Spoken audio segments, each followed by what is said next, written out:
Hi customers! My name is Roxette from Mtools. Ngayon po ay papakilala ko sa inyo ang isa sa mga produkto ng Mtools. Ito ay ang cable tie. Ito ay may kapal na 3mm at may haba na 100mm. Ito ay karaniwang ginagamit pang tali, pwede rin gawing leg band sa ating mga alagang manok, at ito ay best used for color coding.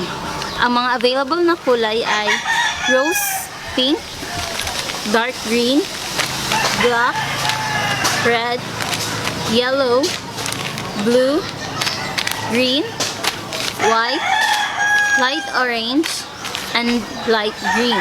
Kung gusto niyo pong umorder, you can visit our Facebook page www.facebook.com/mtoolsph, or you can contact our Globe number 0977-646-7896. Kaya ano pang hinihintay niyo? Order now, because at Mtools, we care about our customers.